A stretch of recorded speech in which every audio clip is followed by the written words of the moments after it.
Assalamualaikum warahmatullahi wabarakatuh. Selamat pagi dan salam sejahtera untuk kita semua. Sebelumnya izin memperkenalkan diri, nama saya Yolanda Perliana dengan NPM 22120111722 selaku moderator dan penyampai kesimpulan dari materi yang telah kami buat. Dan izin memperkenalkan diri juga nama anggota kelompok kami yang pertama, Rani Novitasari dengan NPM 22120111251 sebagai pemateri pertama. Yang kedua, Alvin Fernanda dengan NPM 22520111169 selaku pemateri kedua. Yang ketiga, Nabila Adinda Syantika dengan NPM 22120111289 sebagai pemateri kedua. Yang terakhir ada Ferni Kristiana dengan NPM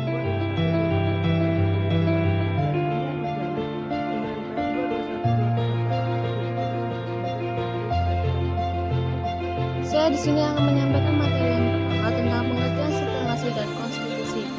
Supremasi menurut Kamus Besar Bahasa Indonesia memiliki arti kekuasaan tertinggi. Secara etimologis, kata supremasi berasal dari kata supremas yang berakar dari kata supreme. Artinya adalah he has in the grade or he has atau berada pada tingkatan tinggi. Kemudian kata supremasi juga berarti titles of authority yang artinya kekuasaan tertinggi.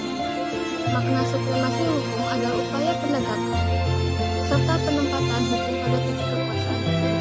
Relasi dari tugas Kementerian Pendidikan dan Kebudayaan atau Kemendikbud ada makna supremasi hukum, yaitu supremasi hukum adalah kondisi di mana hukum mempunyai kekuasaan mutlak untuk mengatur kehidupan berbangsa dan bernegara.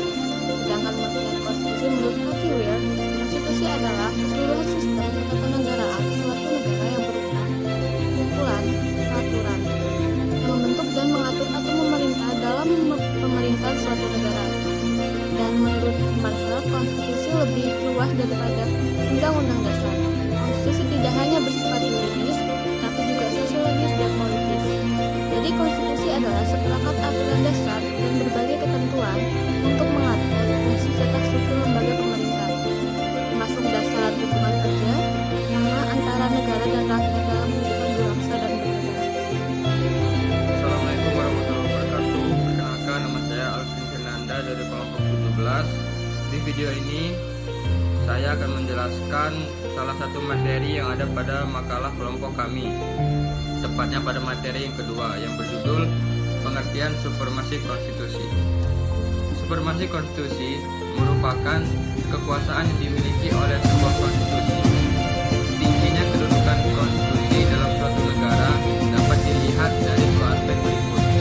Yang pertama, aspek hukum. Aspek hukum memiliki derajat tertinggi karena dibuat oleh badan pembuat undang-undang, dibuat atas nama, berasal, dan dijamin oleh rakyat, serta ditetapkan oleh badan yang diakui dan sah. Sedangkan aspek kedua yaitu aspek moral. Aspek moral yaitu konstitusi berada di bawah nilai-nilai moral sehingga boleh bertentangan dengan nilai-nilai universal dan etika moral. Berlakunya suatu konstitusi sebagai hukum dasar yang mengikat didasarkan atas kekuasaan tertinggi atau prinsip kedaulatan yang dianut dalam suatu negara. Jika satu negara menganut paham kedaulatan rakyat, sumber legitimasi konstitusi itu adalah rakyat itu sendiri. Jika yang berlaku adalah paham kedaulatan raja, maka berlaku atau tidaknya konstitusi di suatu negara ditentukan oleh raja tersebut.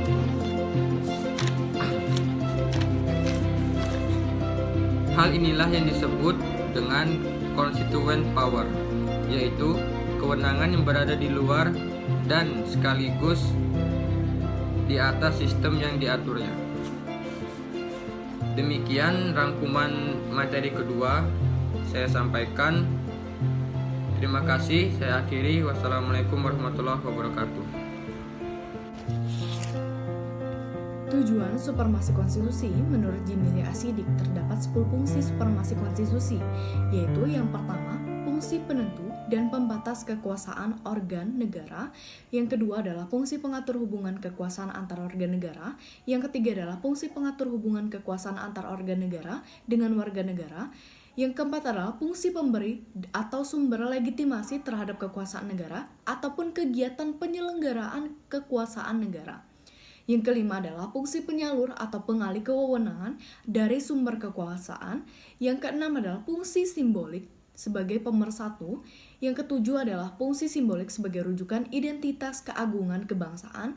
Yang ke-8 adalah fungsi simbolik sebagai pusat upacara atau seremoni. Yang ke-9 adalah fungsi sebagai sarana pengendali masyarakat baik dalam arti sempit hanya di bidang politik maupun dalam arti luas yang mencakup bidang sosial dan ekonomi.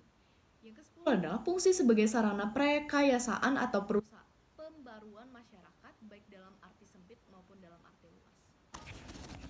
Supremasi konstitusi dimuat di dalam pasal 1 ayat 3 Undang-Undang Dasar 1945. Dalam ketentuan tersebut menyatakan bahwa Indonesia adalah negara hukum. Norma hukum dasar dimaksud untuk mengukuhkan supremasi hukum atau supremasi konstitusi dalam suatu kekuasaan negara. Kekuasaan negara di mana rakyat berdaulat di dalamnya harus dijalankan di bawah ketentuan konstitusi sebagai hukum tertinggi dalam suatu negara. Supremasi hukum atau supremasi konstitusi tersebut juga dapat dibaca dalam ketentuan Undang-Undang Dasar 1945 yang mengatur tentang kedaulatan rakyat, yaitu pasal 1 ayat 2 Undang-Undang Dasar 1945. Norma dimaksud menyatakan kedaulatan berada di tangan rakyat dan dilaksanakan menurut Undang-Undang Dasar. Nah, yang artinya kedaulatan rakyat di dalam suatu negara harus dijalankan menurut dengan ketentuan Undang-Undang 1945. Di dalam konteks ini, UUD 1945 menganut apa yang disebut sebagai konvergensi kedaulatan rakyat dengan kedaulatan hukum, di mana kedaulatan hukum diposisikan sebagai bingkai bagi kedaulatan rakyat.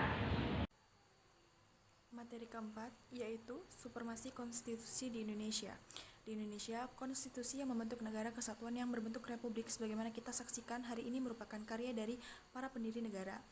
Undang-Undang Dasar 1945 dirancang pertama kali oleh BPUPK dan dibahas lagi untuk disahkan menjadi konstitusi untuk pertama kali oleh PPKI pada tanggal 18 Agustus 1945. Undang-Undang 1945 merupakan kesepakatan para pendiri negara yang berasal dari berbagai latar belakang, ilmu, dan daerah. Dengan demikian, konstitusi tersebut dapat dikatakan lahir dari sebuah kompromi yang dilakukan dengan cara yang demokratis. Sri Mentri dengan mengamini pendapat J.G. Steinbeck berpendapat bahwa supremasi konstitusi Indonesia berisi 3 hal pokok, yaitu adanya jaminan terhadap hak asasi manusia dan warga negara, ditetapkannya susunan ketatanegaraan suatu negara yang bersifat fundamental, adanya pembagian dan pembatasan tugas ketatanegaraan yang juga. Setelah mendengarkan pemaparan materi dari keempat teman saya, dapat disimpulkan bahwa konstitusi merupakan sekumpulan aturan yang mengatur suatu negara, baik tertulis maupun tidak tertulis. Konstitusi juga merupakan aturan pokok yang menopang berdirinya suatu negara. Di Indonesia, konstitusi negaranya adalah Undang-Undang Dasar 1945, di mana selain menjadi supremasi konstitusi, Undang-Undang Dasar 1945 juga merupakan cara pandang hidup bangsa Indonesia. Oleh karena itu, jika Mahkamah Agung menemukan adanya peraturan yang bertentangan dengan konstitusi Indonesia, maka Mahkamah Agung akan lebih mengutamakan konstitusi negara Indonesia dibandingkan peraturan undang-undang.